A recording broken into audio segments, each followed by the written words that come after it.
What's up, guys? In today's video, I'm going to give you guys my opinion after 1 year of use with the Ultraview button thumb release. So let's dive into this.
Okay, so a little bit of backstory. When I saw this come out, saw the hype about it, I kind of got interested in it, obviously.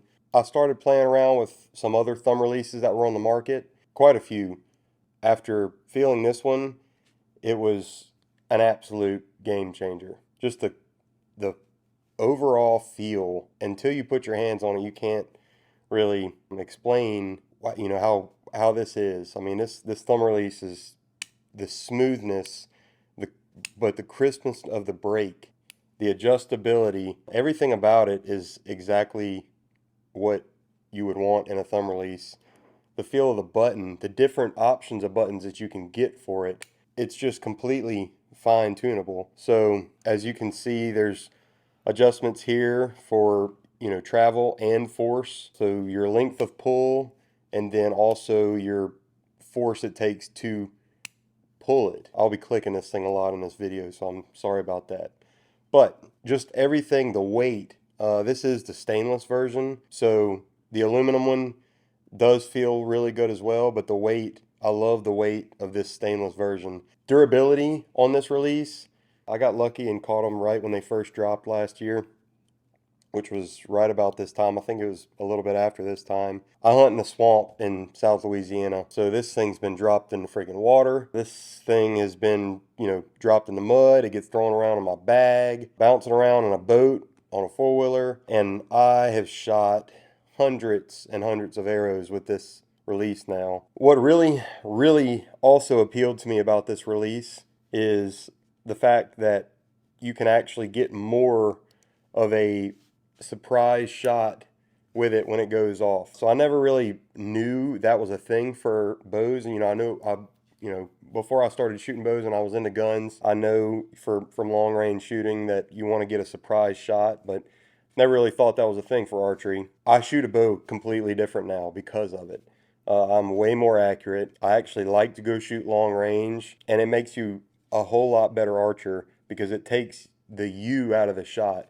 Whenever you draw back and you just push and pull and that release goes off, it changes how you shoot your bow. It completely changes your grouping ability, and it makes you a better archer. It takes the jerk out of pulling the trigger. So that appealed to me a lot. So I'm going to show you guys this release up close. That way you can kind of see some things that are interesting. And just for reference, I have, really pretty big hands. So this is a release in my hand, but I'll move the camera and show you guys. So I have really big hands. I believe I wear a size 11 or 12 wedding ring. So this release in my hands, this is how it fits.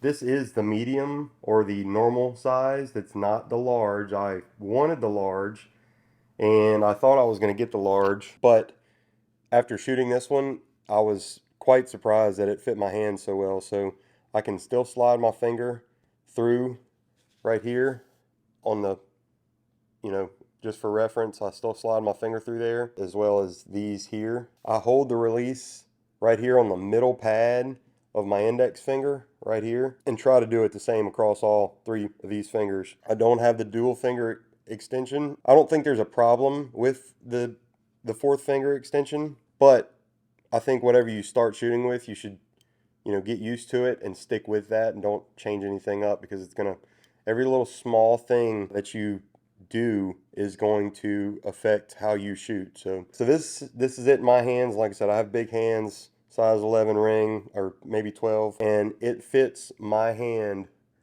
like a glove. It's like it wants to be in your hand.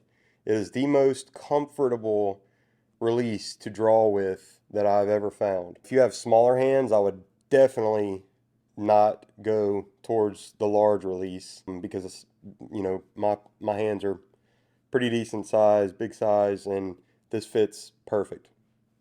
I wouldn't change it if I could. The functionality, you have your cocking arm right here, or your cocking device. It's already cocked now, and then you have your trigger. So you can see I'm gonna just barely, there it goes. Once that happens, this opens up and the release fires. Now what's super cool about this release, it actually has this little arm right here, this spring-loaded arm. I'll open this up and show you. It's got this little spring-loaded arm which keeps your string on the bow. You can bounce this around and it's not going to come off once it's cocked. So the cocking arm is right here. When you go to shoot, it's just as simple as pushing that in and it's locked. And I draw a 75-pound bow, the Matthews V3X. I've had 0 problems. I've never had the string pop out of here. I've never had it fall off. I've never had any of that. So I am super comfortable with it. Whenever you go to draw, I'll leave mine cocked when I clip it on the D-loop, and I'll show you guys my little trick, because a lot of people have complained about, oh, well, it's kind of a pain to get on the D-loop.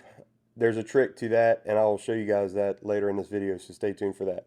So I cock it. I clip it onto my D-loop, I draw. Usually I'm drawing with my thumb out, and then once I get to my anchor position, which I'll show you that as well, I settle on my target and I just slowly push and pull with both hands. Push my bow hand forward, pull with my release hand, and let the tension snap the release.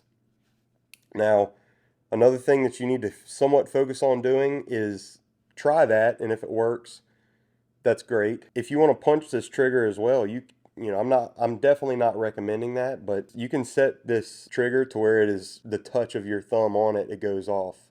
So if you want that, this has the adjustability to do that. As you can see right here, you got this set screw right here is your travel, and then this set screw right here is going to be your force. So your travel is going to be how far this arm moves before it goes off. The force is going to be how much pressure you have to put on that button to move it that travel distance for it to go off. So I'll let you guys see kind of how I have it adjusted now.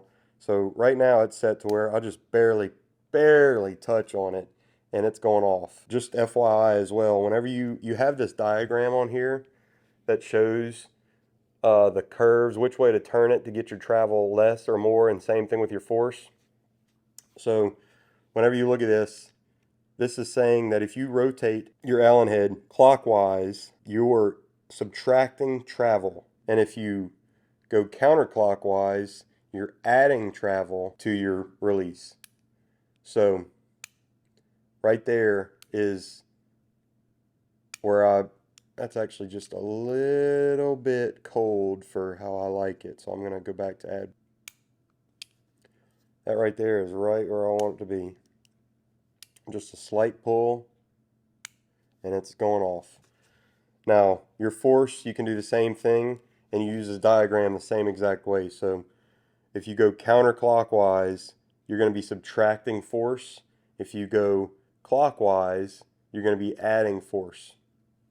And there's a pretty good bit of adjustment with that as well. So yeah, so I like the ability to be able to adjust all that to get it fine-tuned exactly how I want it. No matter where your settings are at, the release stays just incredibly smooth. I'll let you guys kind of hear. Okay, so that's the cocking lever, and that's the release.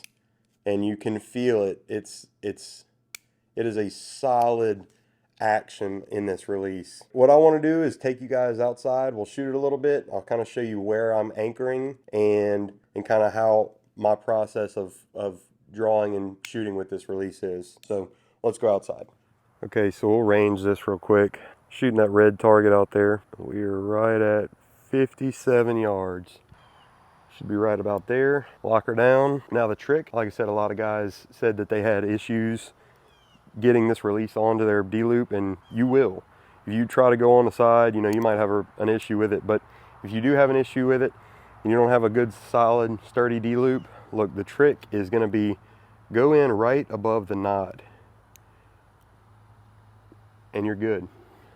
I'll show you that again. It's cocked, so you can't open it. Go in right above the knot, and now you're locked in. There's also a little bit of a magnet inside of here, so you saw it just close there. That's on its own. So the release does have a tendency to naturally close, so you don't have to every time manually, you know, force it closed. It wants to be closed. So cock it, go in above the knot on your D-loop, and you're set. Now I'm gonna knock an arrow and we're gonna shoot. Going at that red target back there.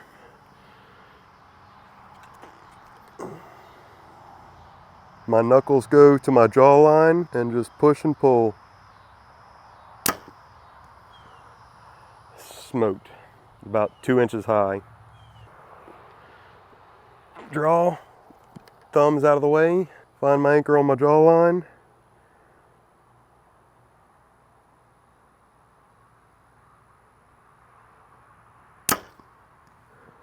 That's a little high. That was it. We'll shoot one more and we'll go take a look at this group, and then we'll also take a look at how I anchor and what I'm doing when I'm pushing and pulling this release.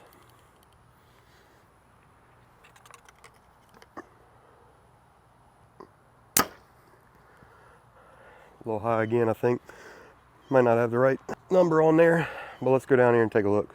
So, just shot at 57 yards, and I can tell you right now that I had my tape about probably a yard.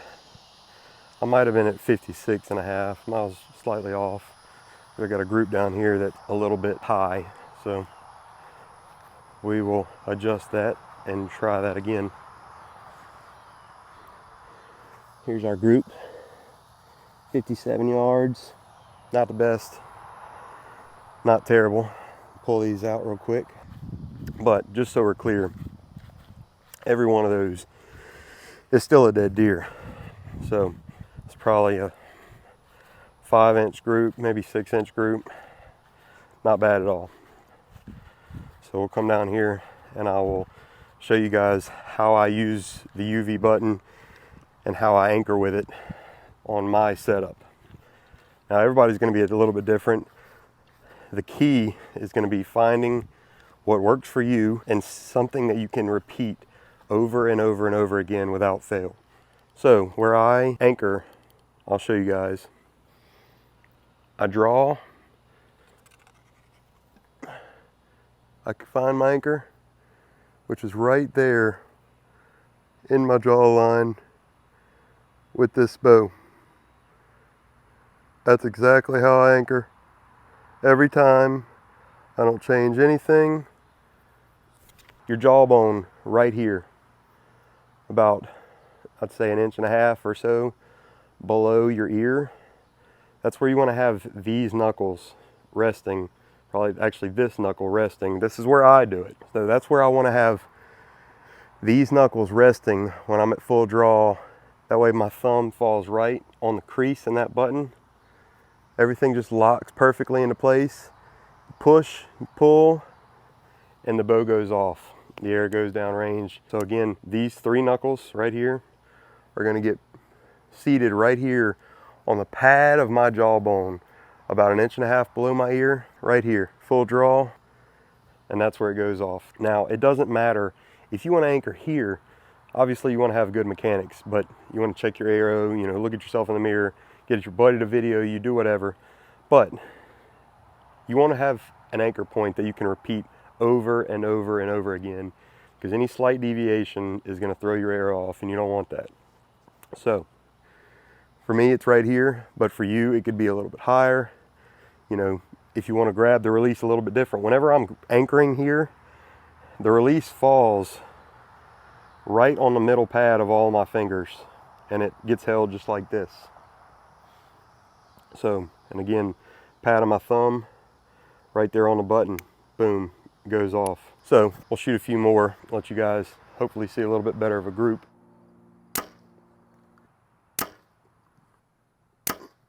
And for those wondering, the arrow that we're shooting is the Victory VAP TKO. It's a 300 spine, because I'm shooting it with a 29-inch, 29-inch draw length, and shooting it 70 pounds. So I'm shooting 300 spine, which is just right.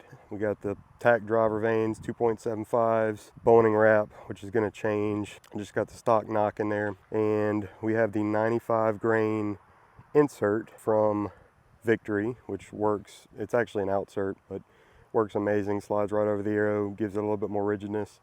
And these are the Top Hat field points. These things are incredible. They fly great. They have the O-ring on them, so they actually stay in without you having to, you know, keep screwing them in every time you shoot them. But yeah, so this is going to be, with the exception of the colors anyway, this is going to be my 2023, 2024 hunting season arrow. So if you want me to do a video on the full build of these arrows, cutting them, squaring them, installing the insert, outsert, half out, whatever you want to call that, fletching the arrows, I've already done a video on fletching them, but if you want to see the rest of the process, and maybe even a more detailed video of us building the arrow, let me know, and we'll get that coming to you guys. So the second to last part of this is going to be me showing you how I activate the release with the push and pull technique. Show you guys that, and then we'll go in and talk about would I buy this release again, and if I think it's worth the money. So what I'm doing to activate this release is drawing back, and I'm actually pushing the bow forward as I'm pulling back with a relaxed hand, and that makes that release go off. Cover that release button with your thumb, just push and pull, and it goes off. So I'm anchored. Just give a slight push and pull. So I'll show you guys again. Anchor, settle the pin, and push and pull.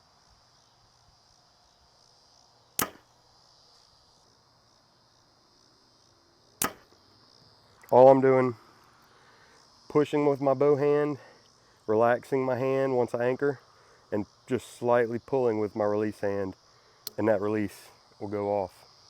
I'm not punching the trigger, I'm not slowly pulling the trigger, I'm not manipulating it at all with my thumb.